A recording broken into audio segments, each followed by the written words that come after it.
سلام عزیزای دل، مهدی مهدوی‌نیا هستم. به یکی دیگر از ویدیوهای آموزشی کانال آلور خیلی خوش اومدید. خب در دومین ویدیومون قصد داریم در مورد پولکادات و همچنین چین لینک صحبت بکنیم. حواس رو بدید به من که خیلی وقت در مورد پولکادات صحبت نکردیم. میدونم خیلیاتون سرمایه دارید روش و خیلیاتون قصد دارید بخریدش. واقعا پولکادات طرز بسیار بسیار خوبی هستش. شما حساب کنید یه بلاکچین مجزا به ازای هر ارزی که میاد توی شبکه پولکادات خب خیلیه. یعنی واقعا وقتی به عظمت پولکادات فکر میکنی واقعا هنگ میکنی که یه همچین پروژه‌ای چطور به ذهن مثلا یه مهندس میرسه که همچین کاری رو انجام بده و ارزی مثل پولکادات رو بیاره توی بازار ارز دیجیتال. البته من گفتم تو آینده خیلی خیلی نزدیک یا شاید هم خیلی دور، نمیتونم دقیق پیش بینی بکنم، به نظر من پولکادات ثباتش، ارزشش از بازار ارز دیجیتال جداست و چیزی طول نمیکشه که پولکادات بازار خودش رو کلا جدا بکنه. به نظر من جدا بکنه خیلی بهتره، چون اباحتش از ارز دیجیتال بسیار بسیار بیشتره و هر کسی که خب پولکادات داره حرف من رو درک میکنه، چرا که پروژهش رو بلده، حالا تکنیکالش رو بلده و کلی نکات مثبتی که داره که توی توییتر، توی گوگل شما میتونید بخونید در مورد این ارز. خب بریم سراغ چارتش.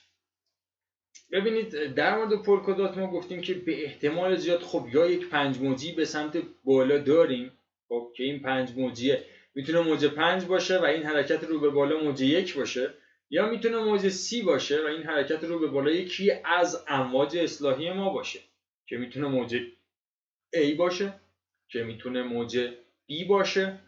خب موج B خب احتمالش دورتره. خب اینجا احتمالات بسیار بسیار زیاد هست در مورد این موج، به خاطر همین ما میریم سراغ موج بعدی که به ما کمک بکنه که موج قبلی چی بوده. خب توجه دارید عزیزان، یه ریزش خیلی بزرگ داشتیم که موج A ما رو تشکیل داده، بعدش در یک حرکت مثلث‌وار موج B و در یک 5 موجی موج C رو داشتیم.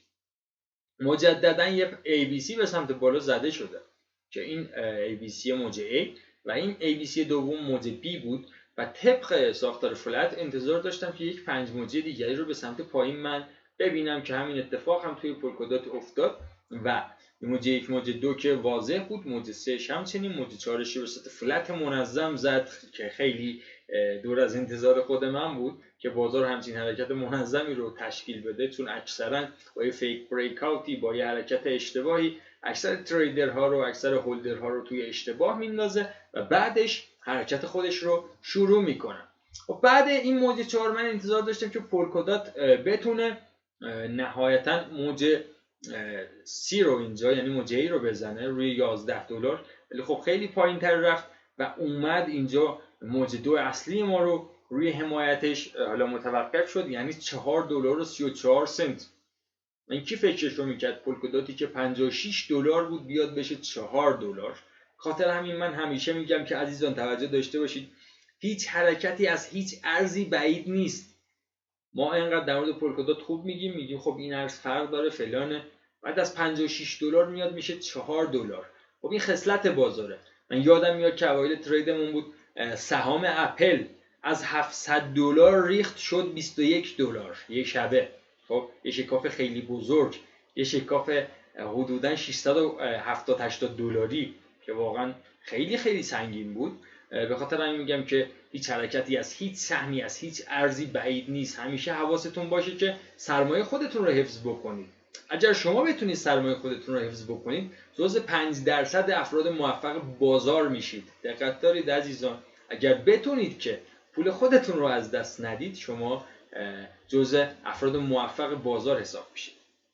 خب بعد از این حرکت که موج 5 هم به صورت 5 موجی زد، به نظر میاد که موج 3 اینجا تموم شده.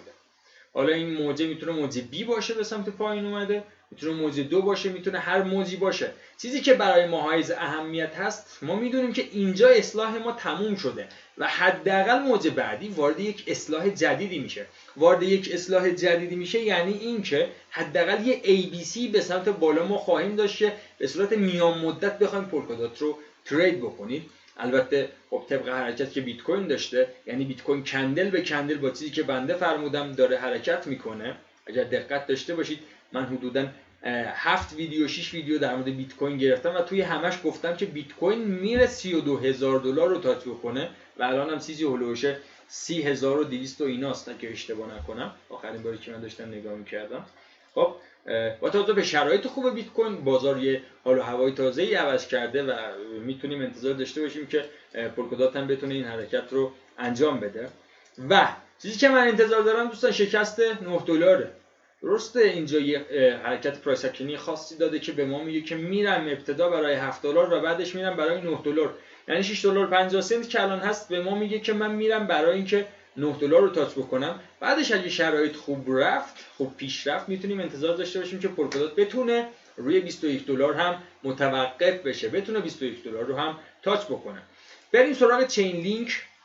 خیلی ارز کم فروغی شده این روزها، توجه ها بهش کمه. ببینید عزیزان، چین لینک در مورد امواج الیوتش صحبت کردیم، خیلی هم صحبت کردیم. اینجا موجه یکش بود، در مورد 5 موجیش صحبت کردیم. علاقه‌مندان میتونن برن چک بکنن توی ویدیوهای قبلیمون که امواج الیوتش به چه ترتیبی بوده. در مورد اصلاحش بگم که یک 5 موجی زد به سمت پایین، بعدش که این به نظر من موجه ای بود، یعنی موجه از یک زیگزاگ که به من این رو گفت که من میرم برای اینکه یک موج بی بزنم و بعدش یک 5 موجی دیگری رو به سمت پایین ترتیب خواهم داد طبق اصول زیگزاگ ها. ساختار زیگزاگ ها به صورت 5-3-5. خب یعنی چی؟ یعنی یه 5 موجی میزنه، یه اصلاح 3 موجی میزنه یا یک اصلاح پیچیده میزنه. خب 5-3-5 که میگیم اونجا 3 یعنی اصلاح.